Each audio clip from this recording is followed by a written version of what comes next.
Welcome back. Well, as the few remaining NHL teams head into the semifinals, rumors are flying about potential buyers for the Ottawa Senators. So what are the economics of owning a team? Here's a look by the numbers.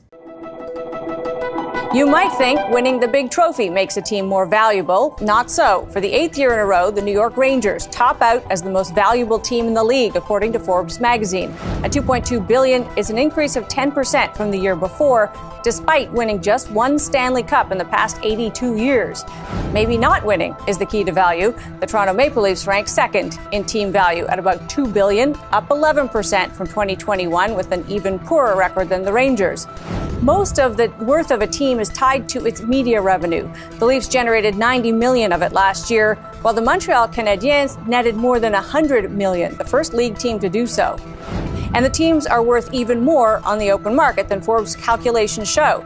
The Nashville Predators sale places a value on that team north of $800 million. Forbes had it at $600 million a year ago.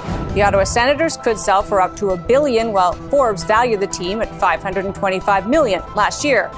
Among the factors that drive value, new national media deals worth $650 million over 7 years, and a 50% limit on what players can make off hockey-related income. That was worth $5.4 billion last season and created an immediate boost to the team's bottom line.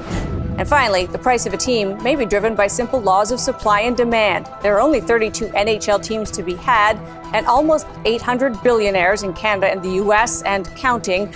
So the real value in a franchise could be that someone else will want it badly enough.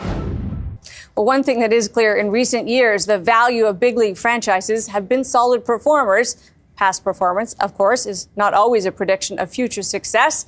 That's hardly ever true on the ice or the court, at least, or in finance. Victor Matheson is a professor at the College of Holy Cross. Victor, thanks for being with us.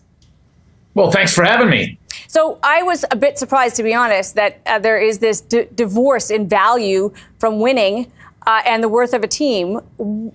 How does that happen? How can the Rangers be the most valuable team but not be a winning team? Well, the things that drive value don't necessarily drive the franchise, that don't necessarily drive wins, right? If you, for example, can keep your fans coming back year after year without spending too much on payroll, you might end up with a team that doesn't spend a whole lot but earns a lot of revenue. So in some ways, having diehard fans that will keep coming back year after year, like we see in Toronto and Montreal, are exactly the sort of things that might make a franchise very valuable, but might not make them very good on the ice. Interesting. And I guess there's kind of an interesting psychology in what makes fans loyal when it's not winning. And you're right. Certainly Toronto is a case study in that, Victor. What about, though, the cost of tickets? It is more expensive by a factor of 4 than just a few years ago to see games if you're a Leafs fan. Should we see these very wealthy team owners giving some of it back and trying to make a little less on the ticket price as they make more in other ways, like their media deals?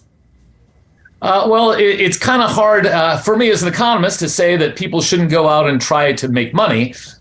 Certainly, most economists are strongly against heavy subsidies, for example, for stadiums. If you're allowing billionaires to make huge amounts of money while charging sky-high prices, while simultaneously building their factory for them, and of course a hockey factory is a big arena, then that certainly is wildly problematic. Of course, we've got a new highly publicly subsidized arena going in Calgary, and then we've had, again, numerous arenas throughout Canada and the United States being paid for by the public. I think you can make a good argument. If we're going to be subsidizing those stadiums, then something should be given back to the fans. On the other hand, if you're building your own arena and paying for your own franchise, then kind of whatever the market bears is probably fair. Fair enough. So far, owning a team has actually been a pretty good investment for a lot of people in recent years. You sell them for more than you buy them, if that's the measure of the investment. Do you think, do you suspect that that's the reason people buy teams? Or how much of it has to do with other issues around ego gratification, rich people wanting to own things? I don't know what possesses people to buy teams, but is it that there's a big payoff, or are there other issues, do you think? Well, so one of the things that's nice about being a billionaire, among the many things nice about being a billionaire, is there will always be that next generation. So even if you're buying a a team just for ego gratification, right? And you say, well, I may not make money on it, but I'm doing it to so I can rub elbows with the great players. So maybe I can have that Stanley Cup in my office. Even if you only keep that team for another 20 years, 30 years, there's going to be another billionaire willing to overpay for that team later. So I think the straight finances don't actually make sense, these sort of valuations. If this was a company making porta potties, or a company making peanut butter, you probably wouldn't see this sort of valuation related to the sort of revenues they generate. But here, you can gratify your ego and then 20 years later sell it to someone else who wants to stroke their ego. So good to have you for this, Victor. Appreciate your time. Thank you. Victor Matheson is a professor at the College of the Holy Cross. Canadians hoping to catch the away games of the Toronto Maple Leafs in the current NHL series may have a hard time. Ticketmaster agreed to limit sales to the games in Florida to U.S. residents only. That's likely to enrage some fans. But then again, Ticketmaster has been in the spotlight a lot lately for its market dominance and the possibility that it abuses it. Is this yet another example? Mark Jarslick is a senior fellow and chief economist at the Center for American Progress. Thanks for being with us, Mark. Delighted to be here, Amanda. I suppose the connection for me is when a company, a business has total market dominance, they can kind of not care if they irritate customers in a way. They can treat their customers badly. I don't know if this is an example. Certainly a lot of Taylor Swift fans would say they've experienced that. Is Ticketmaster in a position where it has an unfair influence in the marketplace? Well, Ticketmaster has dominance in a couple of markets. One, the sale of tickets through Ticketmaster, and its sister company, Live Nation, also has market dominance in the provision of live acts to venues across North America. And dominance in those two markets tend to reinforce one another. 2019 complaint by the DOJ had several instances of Live Nation saying, look, if you really want the acts which make you money in your venues, you ought to use Ticketmaster.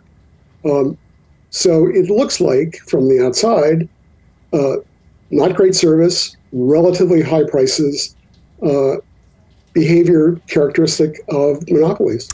Is the simplest solution here, and we know there were hearings in the last few months, Congress is looking at this again, is the solution, Mark, to split those two businesses up, separate Live Nation from Ticketmaster? They only came together a few years ago.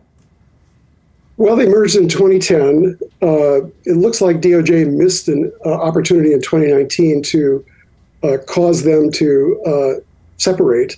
There's an ongoing DOJ investigation, but Congress has taken a different direction. There are 3 or 4 bills percolating now that would affect the business practices of Ticketmaster.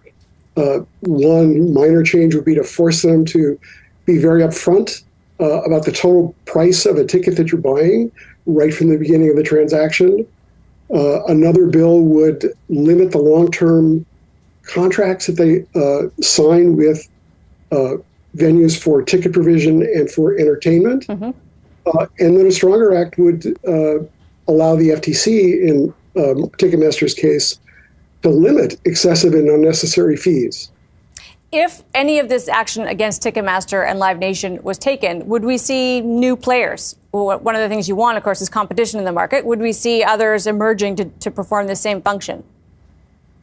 I believe that if you were to force divestiture of Ticketmaster, it would create conditions for entry. If there were actions to reduce the monopoly profits that they might be making through, say, controlling the fees that they can charge, that might give other entrants incentive to enter because they wouldn't be facing a competitor that has an amazing amount of revenue. Mark, so good to have your thoughts on this. Appreciate your time. Delighted to talk to you. Thank you. Mark Jarslick is the senior fellow and chief economist at the Center for American Progress. Still ahead, Canada Revenue wants to file taxes for some Canadians. Is there a catch? But first, If you're waiting for a new season of a show, bad news. 11,500 film and TV writers are on strike, protesting poor pay from giants like Netflix, Amazon, Apple, and Disney. Unless resolved soon, the fall TV schedule will be delayed. The only winner here is reality TV. We have past writing strikes to thank for such gems as The Bachelor and Celebrity Apprentice. In other words, we all lose when writers are underpaid. We're back after this.